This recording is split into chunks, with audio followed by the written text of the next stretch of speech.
أعوذ بالله من شرور أنفسنا ومن سيئات أعمالنا من يهده الله فلا مضل له ومن يضلله فلا هادي له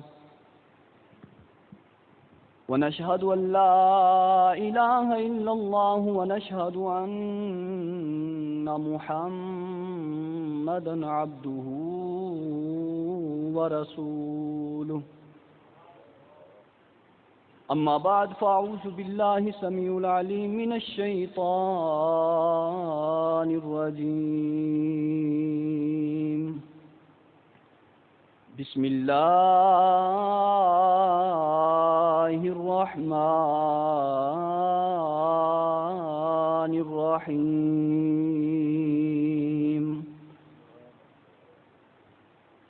ليلة القدر خير من ألف شهر صدق الله العظيم وبلغنا على رسوله النبي الكريم الأمين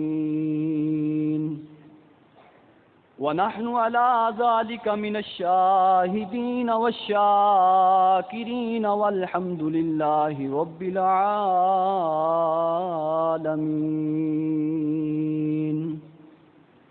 إن الله وملائكته يصلون على النبي يا أيها الذين آمنوا صلوا عليه وسلموا تسلیما.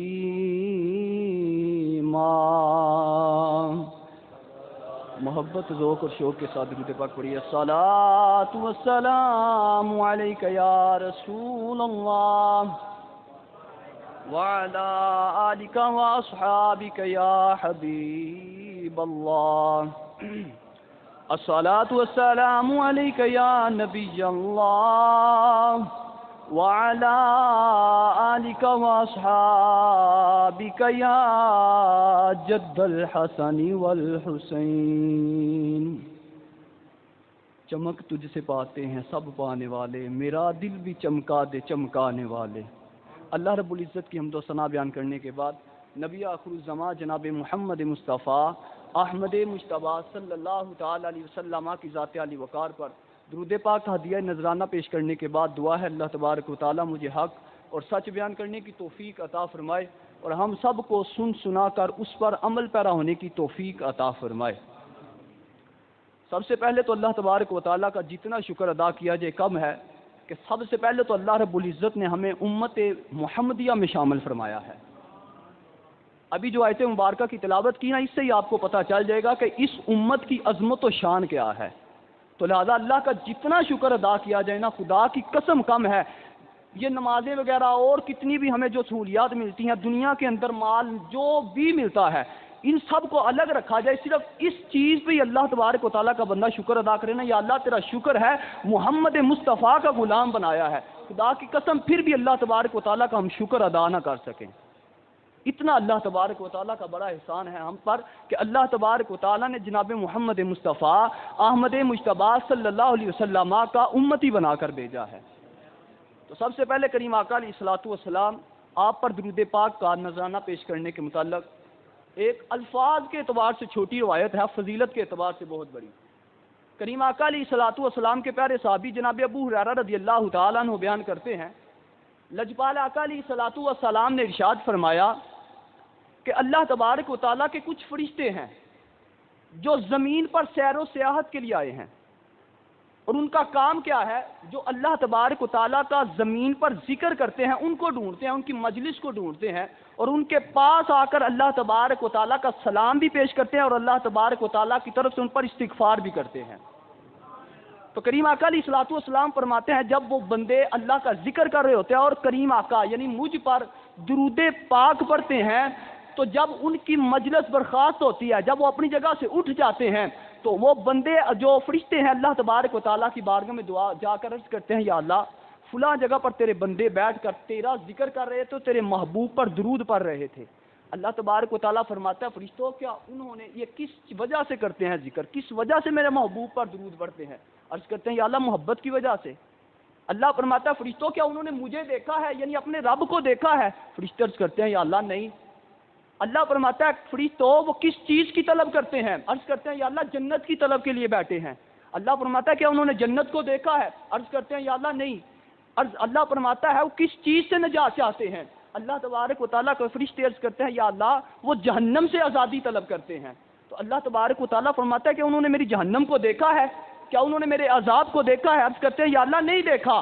تو اللہ تبارک و تعالیٰ فرماتا ہے فرشتوں پھر گواہ بن جاؤ، اگر وہ میرا ذکر کرتے ہیں صرف میری خوشنودی حاصل کرنے کے لیے، اگر وہ درود پڑھتے ہیں میرے محبوب پر، میرے محبوب کے صدقے شفاعت حاصل ہو جائے، تو فرشتوں گواہ بن جاؤ اللہ تبارک و تعالیٰ نے ہر ایک کو بخشش دیا ہے۔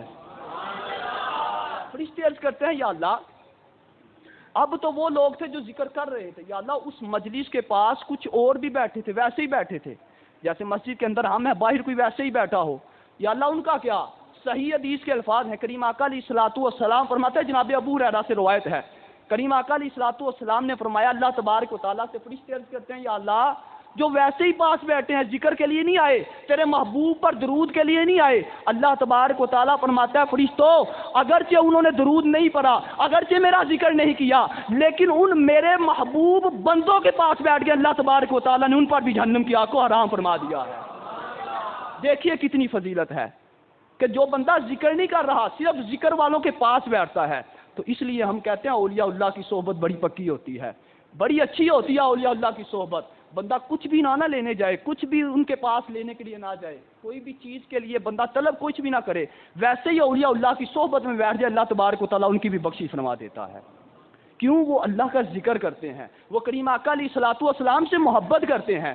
تو میں بھی آپ سے گزارش کرتا ہوں اللہ تبارک و تعالیٰ کا جتنا ذکر کرے نا اتنا ہی کم ہے، اور کریم آقا علیہ الصلوۃ والسلام پر درود پاک اپنا معمول بنا لیجیے۔ میں نے جتنے اس مسجد میں بیان کیے جو آپ نے سنے ہوں گے، ہر بیان میں الحمدللہ درود پاک کی فضیلت اس وجہ سے کہ ہر مرض کی شفا درود پاک ہے۔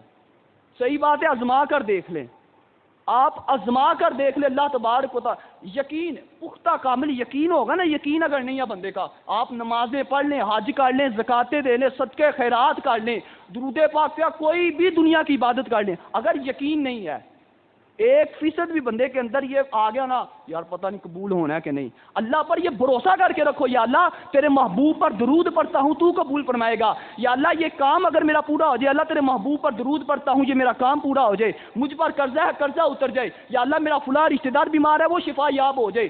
اگر بندے کا فل یقین توکل اللہ تبارک و تعالیٰ پر مضبوط ہو اور آقا علیہ الصلوۃ والسلام پر درود پڑھے، اللہ کا ذکر کرے، اللہ تبارک و تعالیٰ ہر کام میں آسانی پیدا فرما دے گا۔ تو آپ لوگوں سے گزارش ہے کریم آقا علیہ الصلوۃ والسلام پر جتنا زیادہ ہو سکے نا درود پاک پڑھا کریں، انشاءاللہ اس کا بڑا فائدہ ہوگا۔ اور علماء کرام نے یہ کہا ہے جو چاہتا ہے میں کثرت سے درود پاک پڑھنے والوں میں شامل ہو جاؤں وہ روزانہ 313 مرتبہ درود پاک پڑھ لیا کرے، کم از کم، زیادہ تو آپ جتنا چاہے پڑھ لیں۔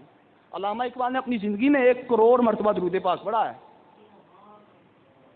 بڑے تذکرے ہم کرتے ہیں نا علامہ محمد اقبال کے، فلاں شعر اس نے آقا علیہ الصلوۃ والسلام کے عظمت۔ علامہ اقبال سے سوال کسی نے پوچھا، کتاب میں پڑھا ہے، پتہ نہیں سچی بات ہے کہ نہیں، لیکن کتاب میں پڑھا ہے علامہ اقبال۔ علامہ اقبال سے پوچھا آپ نے جو شعر وغیرہ جو آقا علیہ الصلوۃ والسلام کے عظمت و شان پڑھے، آپ تو ایک عام آدمی ہو، داڑھی بھی کوئی نہیں، پھر بھی تمہارے آپ کے شعر اتنے زیادہ عام ہیں، اتنی زیادہ عظمت و شان آقا علیہ الصلوۃ والسلام کی۔ علامہ اقبال کہتے ہیں مجھے نہیں پتا میرے شعروں میں کمال ہے کہ نہیں، کمال اس وجہ سے کریم آقا علیہ الصلوۃ والسلام پر درود پاک پڑھتا ہوں۔ آقا علیہ الصلوۃ والسلام پر درود پاک کو اپنا معمول بنا لیجیے، انشاءاللہ دنیا کی مشکلیں بھی آسان ہوگی، کل قیامت کے دن تو آسانی ہی آسانی ہے، کیونکہ ہمارا عقیدہ ہے نہ ہمارے کام اگر ہم جتنی مرضی نمازیں پڑھ لیں، نماز پتہ نہیں کام آنی ہے کہ نہیں، روزے کام آنے ہیں کہ نہیں، حج کام آنے ہیں کہ نہیں، زکاتیں کام آنی ہے کہ نہیں، ذکر و اذکار کام آنا ہے کہ نہیں، لیکن کل قیامت کے دن پڑھا گیا درود پاک ضرور کام آئے گا، کیونکہ کریم آقا علیہ الصلوۃ والسلام کا فرمان ہے جو بندہ زیادہ درود پاک مجھ پر پڑھتا ہے کل قیامت کے دن میں اس کی شفاعت فرماؤں گا۔ تو آپ لوگوں سے گزارش ہے کریم آقا علیہ الصلوۃ والسلام پر درود پاک کو اپنا معمول بنا لیجئے۔ آج کا جو موضوع کریم آقا علیہ الصلوۃ والسلام پر لاریب جو کتاب اتری قرآن پاک اس کے متعلق ہے، اور لیلۃ القدر شب قدر کے بارے میں ہے، تقریباً 15 سے 20 منٹ کے اندر انشاءاللہ اپنی گفتگو سمیٹوں گا۔ کریم آقا علیہ الصلوۃ والسلام آپ پر قرآن پاک کی ایک سورت مبارکہ نازل ہوئی، سورہ قدر، اس کے اندر اللہ تبارک و تعالیٰ نے فرمایا ہے لیلۃ القدر خیر من الف شہر. جو یہ لیلۃ القدر ہے نا، متوقع آج کی رات جو ہے، یہ 1000 مہینے کی عبادت سے افضل ہے. اب سب سے پہلے تو سنتے ہیں کہ یہ رات ہمیں عطا کی ہوئی. اور بھی بہت ساری راتیں، اور بھی بہت سارے مہینے، اور بہت سارے سال ہمیں ملے، بہت سارے دن ملے. اس ایک رات میں عبادت کا اتنا اجر و ثواب کیسے مل گیا؟ کوئی وجہ تو ہوگی نا، ہر کام کے پیچھے ایک وجہ ہوتی ہے. تو اس رات کو ہمیں عطا کیا گیا، کس وجہ سے عطا کیا گیا؟ آج ان لوگوں کے، اب پنجابی میں بندہ کہے نا، انہوں دے منہ تے چپیر ہے جڑے کہندے نے آقا علیہ الصلوۃ والسلام کو اختیار نہیں ہے، کریم آقا علیہ الصلوۃ والسلام کا کچھ بھی نہیں، سب ہے تو آپ ہی نمازیں پڑھنی ہے، خود ہی زکاتیں، حج، اس سے ہی ہماری بخشش ہو جائے گی. اور کہتے ہیں آقا علیہ الصلوۃ والسلام پتہ نہیں بخشوانا ہے کہ نہیں، آقا علیہ الصلوۃ والسلام کو یہ اختیار نہیں، وہ اختیار نہیں. اب ان کے منہ پر یہ چپاٹ ہے جو کریم آقا علیہ الصلوۃ والسلام کے علم غیب پر یا کسی اور چیز پر اعتراضات کرتے ہیں. کریم آقا علیہ الصلوۃ والسلام کے سامنے نا بنی اسرائیل کے ایک شخص کا تذکرہ کیا گیا اور ان کی عمروں کا تذکرہ کیا گیا. 500 سال، 1000 سال، کتنی کتنی زیادہ عمریں. اور ہماری اس امت کی عمریں کتنی ہیں؟ زیادہ سے زیادہ 150 سال، زیادہ سے زیادہ، اس سے بھی چلے 200 سال لگانے، لیکن ہوتی نہیں ہے کسی کی. اب تو ویسے 100 سال، 80 سال، 90 سال اتنی ہے. تو کریم آقا علیہ الصلوۃ والسلام کے سامنے ذکر کیا گیا کہ بنی اسرائیل کی عمریں 500، 600، 700، 1000، اتنی ہزار سالوں ان کی عمریں ہوں گی. کریم آقا علیہ الصلوۃ والسلام کی آنکھوں سے آنسو جاری ہو گئے. دیکھیے کتنا غم ہے اپنی امتیوں کا. اپنے بارے میں نہیں، یہ نہیں سوچا یا اللہ میری بخشش ہوگی کہ نہیں، یا اللہ میں عبادت کر سکوں گا کہ نہیں، بلکہ یہ اس وجہ سے غم اور آنسو جاری ہوئے، یا اللہ میرے امتیوں کی عمریں اتنی کم اور پچھلی امتوں کی عمریں اتنی زیادہ. یا اللہ وہ تو عبادتیں کر کر کے، ساری رات عبادتیں کر کے، روزے رکھ کے، صبح تیری عبادتیں کر کے، اتنے ہزار سالوں ان کی عمریں، وہ تو پکے بخشے بخشائے ہیں. کریم آقا علیہ الصلوۃ والسلام کا اتنا غم ابھی کرنا تھا. اللہ تبارک و تعالیٰ نے جبریل امین کو بھیجا. جبریل میرے محبوب کو فرما پریشان نہیں ہونا، تیرے رب نے تجھ پر سورت نازل فرما دی ہے لیلۃ القدر خیر من الف شہر. سونیا پریشان نہ ہو، یہ جو لیلۃ القدر ہے نا، یہ شب قدر ہے. سونیا تیرا امتی اس ایک رات میں ایک مرتبہ عبادت کرے گا. اللہ تبارک و تعالیٰ بنی اسرائیل ہو یا آدم علیہ الصلوۃ والسلام سے لے کر جناب عیسیٰ روح اللہ علیہ نبی جینا علیہ الصلوۃ والسلام تک جتنی بھی امتیں گزری ہیں، سونیا پریشان نہ ہونا، تیرے امتی اس ایک رات میں صرف چند سینکڑ عبادت کریں گے، اللہ تبارک و تعالیٰ 1000 مہینوں کی عبادت سے زیادہ ثواب عطا فرما دے گا. 1000 مہینوں کی عبادت سے زیادہ ثواب. کسی کو اعتراض بھی نہیں ہے. ویسے تو ہم کوئی بھی کام کرتے ہیں نا، ہم پر اعتراض، یہ وہاں سے ثابت کراؤ، یہ وہاں سے ثابت کراؤ. یہ تو سیدھا قرآن میں لکھا ہے لیلۃ القدر خیر من الف شہر. اب اس میں اب اگر پھر بھی کوئی اعتراض کر دے تو ہمارا قصور نہیں ہے. تو اس ایک رات میں، اب روایات میں آتا ہے کریم آقا علیہ الصلوۃ والسلام نے فرمایا 21ویں، 23ویں، 25ویں، 27ویں اور 29ویں رمضان کی جو رات ہے، ان میں متوقع یہ لیلۃ القدر ہے. یہ لیلۃ القدر کو چھپایا کیوں گیا؟ کس وجہ سے ہم پر مخفی رکھا گیا؟ تو روایات میں لکھا ہے، تفسیروں میں لکھا ہے، ایک آپ کے سامنے وجہ ذکر کر دیتا ہوں تاکہ لوگوں کے لیے آسانی ہو جائے. آسانی بالکل ہی نہ ہو جائے. کیوں؟ اگر پتہ چل جاتا نا جیسے آج جی، ویسے روایات میں اکثر 27ویں کا ذکر ہے کہ 27ویں کو زیادہ ہونے کا چانس ہے. ویسے تو 21ویں، 23ویں، 25ویں اور 27ویں اور 29ویں، ان 7 راتوں میں یہ ہوگی. لیکن کریم آقا علیہ الصلوۃ والسلام آپ نے اس رات کو جو مخفی رکھا ہے کہ کس رات کو ہوگی.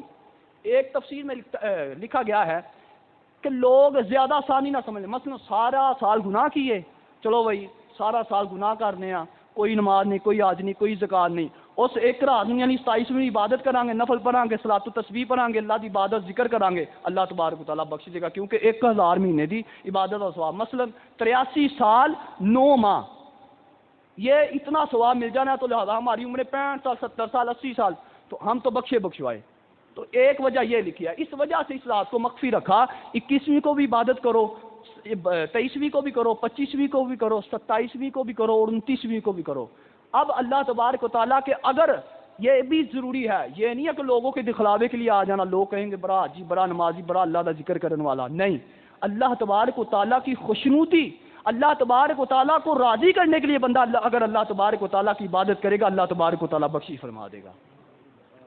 تو کریم آقا علیہ الصلوۃ والسلام اس رات کے بارے میں آقا علیہ الصلوۃ والسلام نے فرمایا کہ یہ رات لیلۃ القدر جناب عائشہ صدیقہ رضی اللہ تعالیٰ نے روایت آقا علیہ الصلوۃ والسلام نے فرمایا جو اس رات لیلۃ القدر کو اللہ تبارک و تعالیٰ کے حضور جھکے اللہ تبارک و تعالیٰ کی عبادت کرے اللہ تبارک و تعالیٰ اس کے سارے پچھلے گناہوں کی بخشش فرما دے گا۔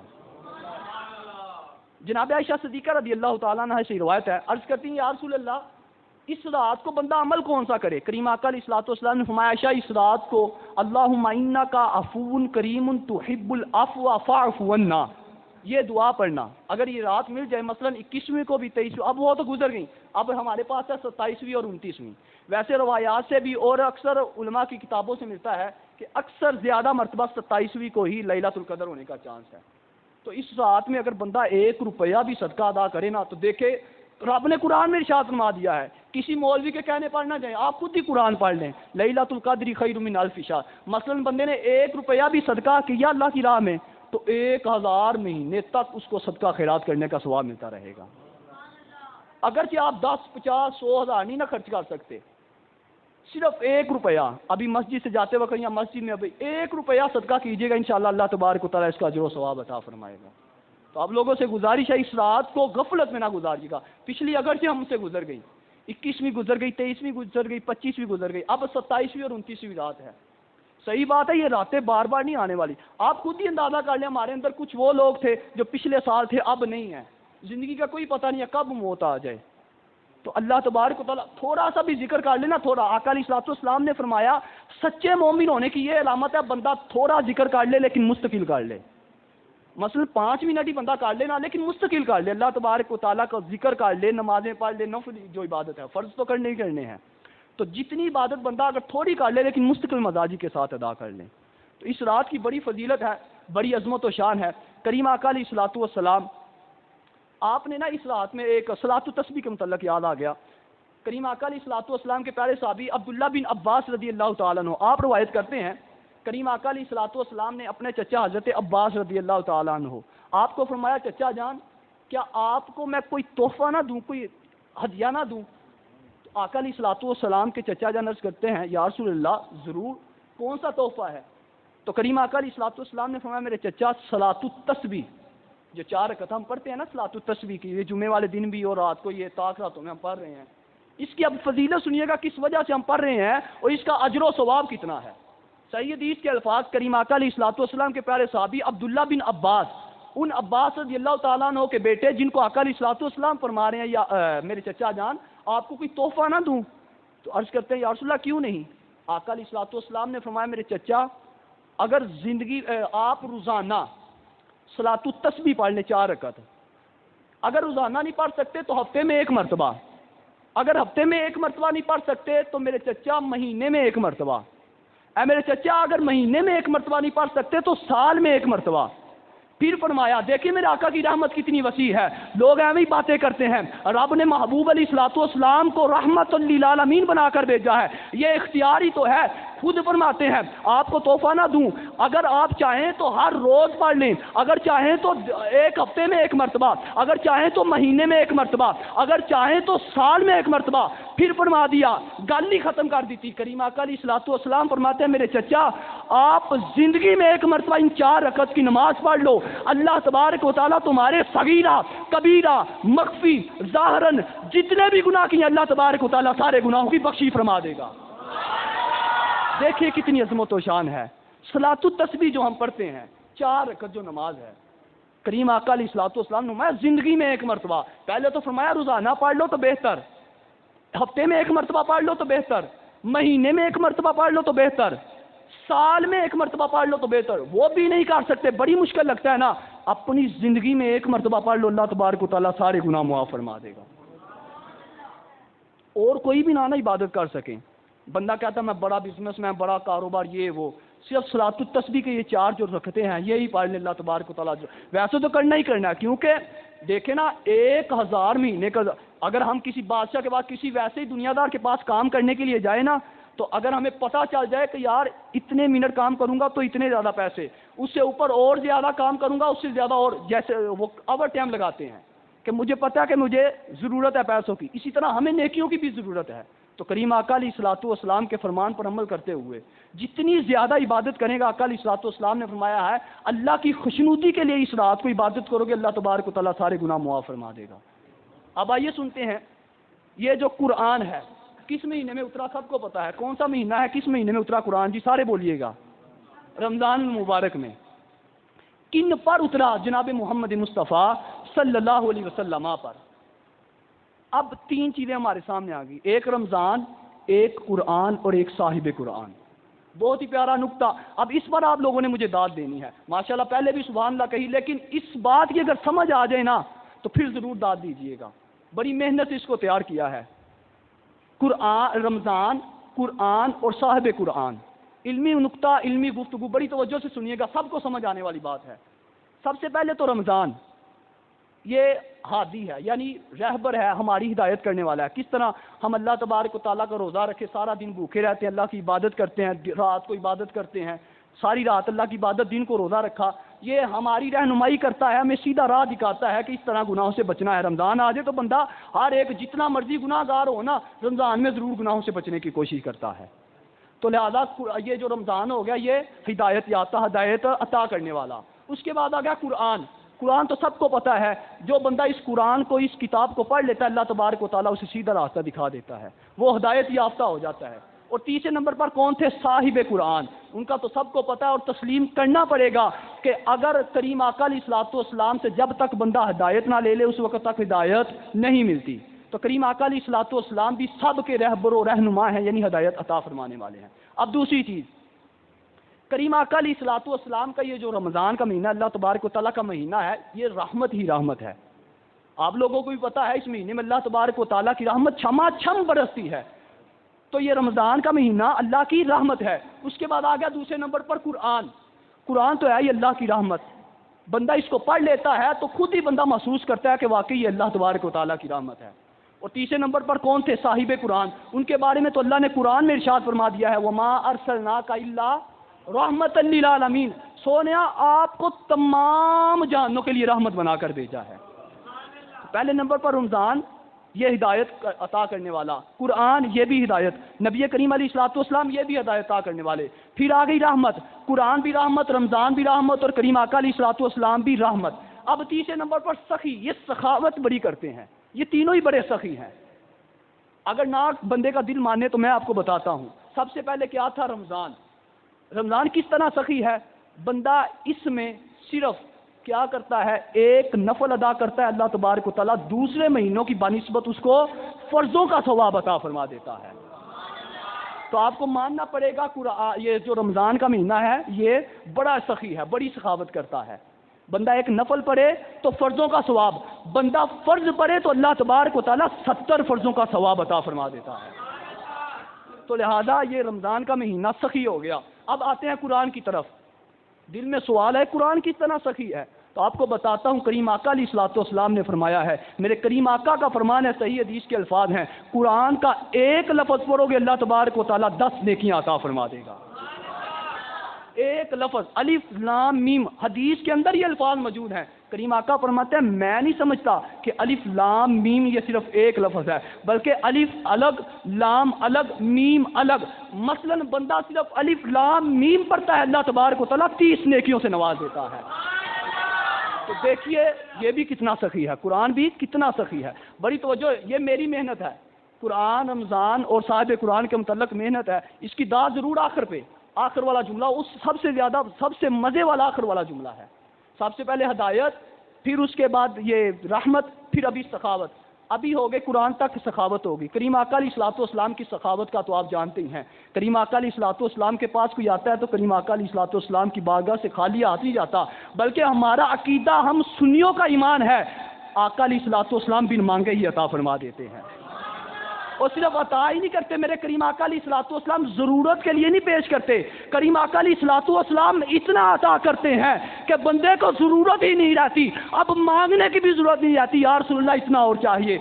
شرط کیا ہے؟ توکل مضبوط ہونا چاہیے۔ جب لوگوں کے پیچھے لگو گے نا، گمراہ ہونا شروع ہو جاؤ گے، کریم آقا کو علم غیب نہیں ہے، کریم آقا کو دیوار کے پیچھے کا علم نہیں ہے، کریم آقا کو اس چیز کا علم نہیں ہے، پھر کچھ بھی نہیں ملنے والا۔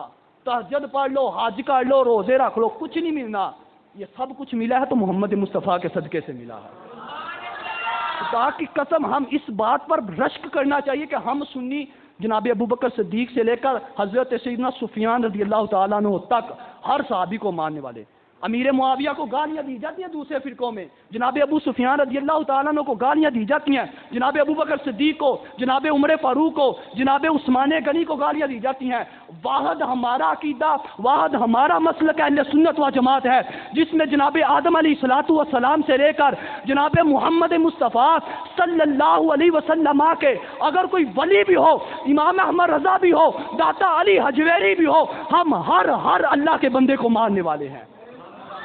اگر مانو گے تو بچو گے، اگر مانو گے تو بچو گے۔ جتنے مرضی بندہ بزنس مین ہو جائے، چلو دنیا میں تم کامیاب ہو گئے، کل قیامت کے دن نہیں کامیاب ہونے والا بندہ۔ یہ بات ذہن میں رکھیے گا، دنیا میں جتنے مرضی کامیاب ہو جو ہم تم سے زیادہ امیر ہیں، ہم تو دیکھو یہ تم کہتے ہو نبی پاک کو یہ نہ مانو تو بندہ غریب ہو جاتا ہے، کل قیامت کے دن پتہ چلے گا امیری کسے کہتے ہیں۔ تو آئیے آگے چلتے ہیں، کریم آقا علیہ الصلوۃ والسلام کی سخاوت بھی ہوگی۔ اب آخری بات، رمضان المبارک یہ بھی شفاعت کرے گا، یعنی روزہ یہ بھی شفاعت کرے گا، قرآن بھی شفاعت کرے گا اور محمد مصطفیٰ بھی شفاعت کریں گے۔ آئیے حدیث سنتے ہیں۔ سب سے پہلے تو رمضان یعنی روزہ، صحیح حدیث کے الفاظ ہیں، کریم آقا علیہ الصلوۃ والسلام نے فرمایا کل قیامت کے دن روزہ اپنے رکھنے والا، جو ہم روزہ رکھتے ہیں نا، روزہ ہماری اللہ کی بارگاہ میں شفاعت کرے گا۔ یا اللہ سارا دن بھوکا رہا ہے، یا اللہ اللہ پوچھے گا کس وجہ سے؟ یا اللہ تیری خوشنودی کے لیے، تیرا خوف دل میں رکھتے ہوئے، اللہ تبارک و تعالیٰ اس کی شفاعت کو قبول فرما لے گا۔ دوسرے نمبر پر قرآن، رمضان کا تو ہوگا، صحیح حدیث کے الفاظ ہیں، حدیثیں میری جتنی بیان کی ہیں کوئی بھی ضعیف حدیث بھی ہو پھر بھی میں ذمہ دار ہوں، صحیح حدیث ہے۔ ویسے تو ہم فضائل اعمال میں ضعیف حدیث کے بھی قائل ہیں، فضائل اعمال میں ضعیف حدیث بھی قابل قبول ہے، لیکن موضوع ہو اس سے آگے چلی جائے وہ اس حدیث کو ہم نہیں مانتے۔ آقا علیہ الصلوۃ والسلام کی طرف حدیث جھوٹی منسوب کرنا یہ گناہ کا کام ہے۔ دوسرے نمبر پر قرآن، آقا علیہ الصلوۃ والسلام نے فرمایا کل قیامت کے دن قرآن اپنے پڑھنے والے کی شفاعت کرے گا، عرض کرے گا یا اللہ ساری رات میری تلاوت کرتا رہا ہے، تو آقا علیہ الصلوۃ والسلام نے فرمایا اس میں ایک سورت ہے جس کا نام سورہ ملک ہے، وہ اپنے پڑھنے والے کی قیامت والے دن اللہ کی بارگاہ میں جھگڑا کرے گی، یا اللہ جب تک تو اس کو بخشے گا نہیں اس وقت تک تیری بارگاہ سے ہٹوں گی نہیں۔ صحیح حدیث کے الفاظ ہیں، جھگڑنا یہ نہیں ہمارا جو ایسا جھگڑنا یہ والا نہیں، اس وقت تک اللہ کی بارگاہ میں رہے گی، یا اللہ یہاں تو مجھے قرآن سے نکال دے یا اس بندے کو جنت میں پہنچا دے۔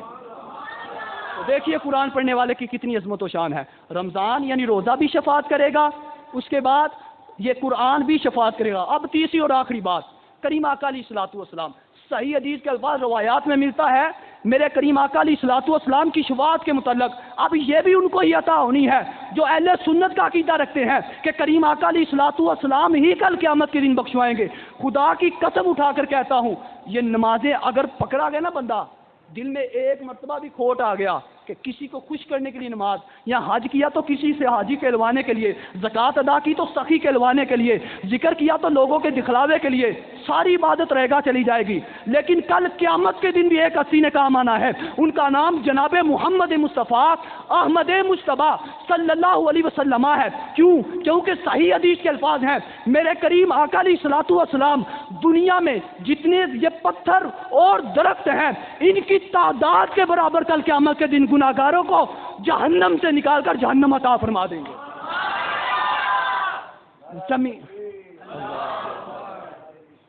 یا رسول اللہ حق چار یا کریم آقا علیہ السلام، روایات میں ملتا ہے زمین کے اندر یہ زمین ہے جو اس پر جتنے پتھر اور درخت ہیں ان کی تعداد کے برابر کریم آقا علیہ الصلوۃ والسلام جہنمیوں کو جنت میں پہنچائیں گے۔ یہ بھی ان کا ملے گی جن کا عقیدہ ہے کریم آقا علیہ الصلوۃ والسلام بخشوائیں، جو کہتے ہیں نا نمازیں کام آنے والی ہیں، ہاں بالکل کام آئیں گی، بندہ نہیں پڑھے گا تو پکڑ ہوگی، اللہ کی بارگاہ میں سوال سب سے پہلا نماز کے بارے میں ہوگا، لیکن ہم یہ کہتے ہیں کہ اگر نماز نہ کام آئی تو پھر کون کام آئے گا، اگر حج نہ کام آیا پھر کون کام آئے گا، اگر زکوٰۃ کام نہیں تو پھر کون آئے گا، یہ والدین، یہ دنیا کے رشتہ دار، اگر کوئی بھی کام نہ آیا تو میرے آقا نے فرمایا پریشان نہ ہونا، پھر محمد مصطفیٰ کام آئیں گے۔ آپ لوگوں سے گزارش ہے لوگوں کی باتوں میں آنا چھوڑ دیجئے، اپنا عقیدہ مضبوط کیجئے. کوئی بھی ہمارے پاس روایات ہے، ہر چیز کے متعلق ہمارے پاس حدیث موجود ہے. ہماری خرابی کیا ہے، کمزوری کیا ہے، سامنے والا کوئی کہہ دیتا ہے جی یہ بخاری میں لکھا ہے، ہم مان گئے. اپنے اسے پوچھا نہ ہمارا صحیح تھا یا نہیں صحیح تھا، بس سامنے والے نے کہہ دیا مان لیا جی ہم آپ کے غلام. ویسے کہتے ہیں ہم صرف ڈائریکٹ نبی پاک سے حدیثیں لیتے ہیں، خود اپنے اماموں سے، خود اپنے بڑے بڑے مولویوں سے لیتے ہو. اس وقت شرم نہیں آتی؟ اس وقت نہیں اپنی عوام کو کہتے کہ اب بھی نبی کریم سے حدیث لو؟ جب ہم کہتے ہیں کہ چاروں اماموں کو مقلد بننا پڑے گا، ان میں سے ایک کو ماننا پڑے گا، تو اس وقت کہتے ہیں جی یہ نبی علیہ الصلوۃ والسلام کے بعد نئی نئی بدعت ایجاد کرتے ہیں. تو آپ لوگوں سے گزارش ہے، کریم آقا علیہ الصلوۃ والسلام کے صحابہ، کریم آقا علیہ الصلوۃ والسلام کا صحابہ کا عقیدہ کیا ہے؟ کوئی بھی پریشانی ہوتی ہے سیدھا آقا کی بارگاہ میں پہنچ جاتے ہیں، یا رسول اللہ فلاں پریشانی ہے، یار صحیح حدیثیں ہیں، بندہ پڑھ کے تو دیکھے. آج کل تو ہر ایک کے پاس نیٹ ہے، آپ نکالیں سرچ کریں. آقا کی بارگاہ میں نہیں آتے، تھوڑی سی چوٹ آ جاتی، آنکھ نکل آئی، اب تم کہتے ہو اللہ سے مانگو، آنکھ نکل آئی سیدھا آقا کی بارگاہ میں، یا رسول اللہ آنکھ صحیح کیجیے. آقا علیہ الصلوۃ والسلام نے دکھائیے کسی حدیث میں لکھا ہو میرے آقا نے فرمایا اللہ سے جا کر مانگو، میں کہاں سے عطا کرنے والا ہوں، یہ تو شرک کر رہے ہو. نہیں، میرے آقا نے یہ نہیں فرمایا میں کچھ عطا نہیں کرنے والا. آقا علیہ الصلوۃ والسلام آنکھ پکڑتے ہیں، اس کے اندر لگاتے ہیں، پھر صحابی کہتے ہیں خدائے رب العزت کی قسم جس کے قبضہ قدرت میں میری جان ہے، مجھے پتہ ہی نہیں چلتا آنکھ یہ خراب تھی یا یہ والی خراب تھی. پھر آخر میں یہی عرض ہے، اپنا عقیدہ مضبوط کر لیجئے، اپنے اسلاف کی باتوں پر عمل کرنا شروع کر دیجئے. ہاں جو بات غلط ہے اسے غلط ہم بھی کہتے ہیں، مزارات پر سجدے کرنا ہم بھی کہتے ہیں شرک ہے، ہم بھی کہتے ہیں کفر ہے. ہمارے امام اہل سنت امام احمد رضا خان فاضل بریلوی، جن کی وجہ سے ہم بریلوی کہلاتے ہیں، ان کا آپ کو عقیدہ بتاتا ہوں، جن کی باتوں پر ہم عمل کرتے ہیں. ہمیں تو لوگ ویسے ہی کہتے تھے نا، یعنی ہم لوگوں کو، ہم تو بیچارے نہ کچھ آتا ہے لوگوں کی باتوں میں آ گئے، لو جی تواڈے سنی جا کے درباراں تے شرک کر دیں، کفر کر دیں. ہم تو کہتے تم درباروں پر کہتے ہو، ہم تو عورت کا مسجد میں آنے سے روکتے ہیں. ہماری شریعت میں فقہ احناف میں عورت بھی مسجد میں نہیں آ سکتی، ہاں پردہ وغیرہ پھول وغیرہ. دوسروں کے پاس تم عورتیں مسجد میں جا سکتی ہیں، تم تو پھر درباروں کی ہم پر لگاتے ہو. امام احمد رضا خان فاضل بریلوی رحمۃ اللہ علیہ، آپ سے پوچھا گیا حضور اگر بندہ مزار پر جائے، دربار پر جائے، تو کس طرح اس کا ادب و احترام کیا جائے، کس طرح بندہ وہاں جا کر حاضری پیش کرے؟ تو امام اہل سنت فرماتے ہیں کم از کم 4 ہاتھ دور کھڑے ہونا چاہیے. یہ 4 ہاتھ دیکھ لیں، یہ میرا ایک ابھی ہاتھ ہے، اس سے آگے کتنا آگے چلے جائیں، 4 ہاتھ صاحب مزار مثلا داتا صاحب جائیں نا، اس سے 4 ہاتھ دور کھڑے. ہاتھ لگانا، چومنا، سجدہ تو ابھی بھی بہت دور ہے، ہاتھ لگانا چومنا بھی ہم ادب کے خلاف کہتے ہیں، اور لوگ ہم پر کفر و شرک کے فتوے لگاتے ہیں. یہ کس وجہ سے؟ ہماری لا علمی کی وجہ سے.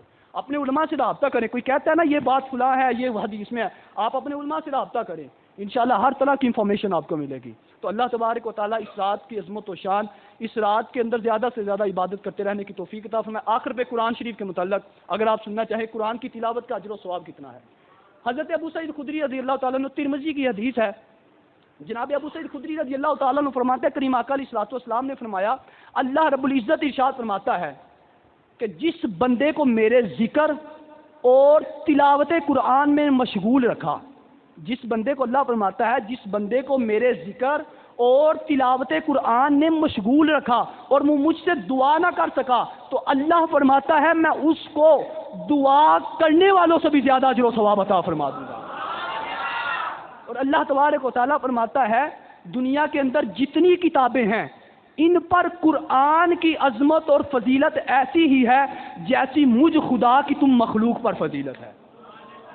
یہ اللہ کا فرمان ہے. یہ قرآن کی جو عظمت و شان، یہ فضیلت دوسری کتابوں پر ویسے ہے جیسے اللہ تبارک و تعالیٰ کی عظمت و شان اور فضیلت دوسری ہم سب مخلوق پر ہے. تو اللہ تبارک و تعالیٰ ہمیں اس رات اللہ تبارک و تعالیٰ کا زیادہ سے زیادہ ذکر و اذکار، زیادہ سے زیادہ نوافل اور زیادہ سے زیادہ اللہ تبارک و تعالیٰ کے محبوب علیہ الصلوۃ والسلام پر درود پاک پڑھتے رہنے کی توفیق عطا فرمائے. اللہ تبارک و تعالیٰ کریم آقا علیہ الصلوۃ والسلام، آپ کے صحابہ کرام، تابعین، تبع تابعین، آپ کے تمام احکامات پر عمل پیرا ہونے کی توفیق عطا فرمائے. وآخر دعوانا ان الحمد للہ رب العالمین.